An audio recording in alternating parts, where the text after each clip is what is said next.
a young boy became a monk. He dreamed of enlightenment and of learning great things. When he got to the monastery, he was told that each morning he had to chop wood for the monks' fires and then carry water up to the monastery for ablutions and the kitchen. He attended prayers and meditation, but the teaching he was given was rather sparse. One day he was told to take some tea to the abbot, who is the head of the monastery. He did so, and the abbot saw that he looked sad and asked him why. The boy replied, "Every day, all I do is chop wood and carry water. I want to learn, I want to understand things, I want to be great one day, like you." The abbot said, "When I started, I was like you. Every day, I would chop wood and carry water. Like you, I understood that someone had to do these things, but like you, I wanted to move forward. Eventually, I did. I read all the scriptures, I met with kings and advised them, I became the abbot. Now I understand that the key to everything is that everything is chopping wood and carrying water.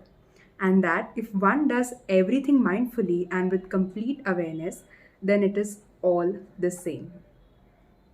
The thing about today's society and the mind is that we postpone our happiness and worthiness to a shifting array of targets. There is a gap between where we are right now and where we want to be. And in this gap, we are sad and unhappy because we are not there yet. But when we reach the target, we experience happiness for a short period of time until we set a new target and live in a new gap.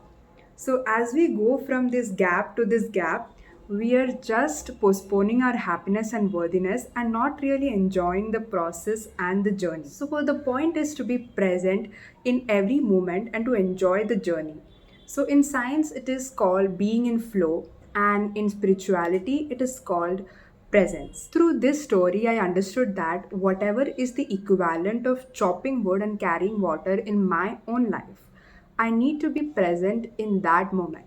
For example, for filming this 8 to 10 minute video, there is hours before of scripting, editing the script, shooting, editing, and finally I get this video, and then I have the joy of seeing the reaction to it, the likes and the comments and the discussions that I have.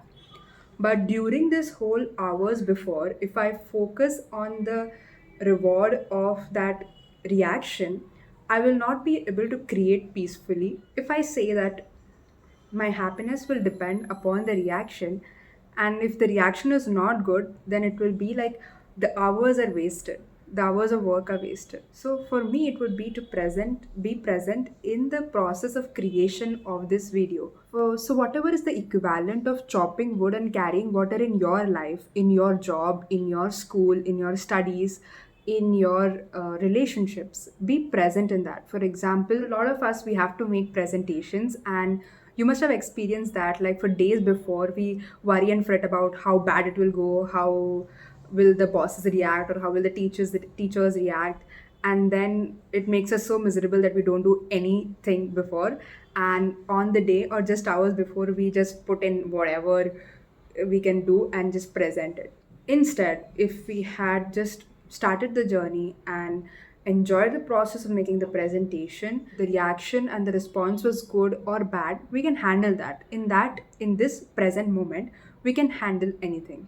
One of our greatest enemies today is, of course, our mobiles and our devices. I love this quote by Naval Ravikant: "The modern struggle.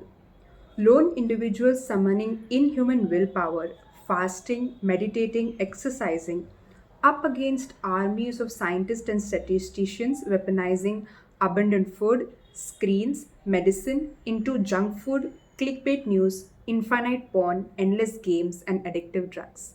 Being addicted and not being present is normalized. Multitasking is normalized and celebrated. We are expected to see a podcast as we clean the dishes, listen to music as we drive, see Netflix as we eat food, and everything is designed so that we are not present in the moment. So, one of our greatest defense would be an insane commitment to doing only one thing at a time, be it bathing, be it eating, be it being in a meeting and not texting. So, that could be our weapon against this modern struggle. And another one is, of course, meditation. Even I used to hate to hear that before, because it's difficult to see the point of doing this. It's so boring, but it is like a training for the mind. For that 5 to 10 minutes of meditation, you're training your mind to be present in that moment, and you take that training to the rest of the day and be present in each and everything that you do. So I hope we all can win this modern struggle, be present in every freaking moment, enjoy the journey, and live our best lives. Thank you.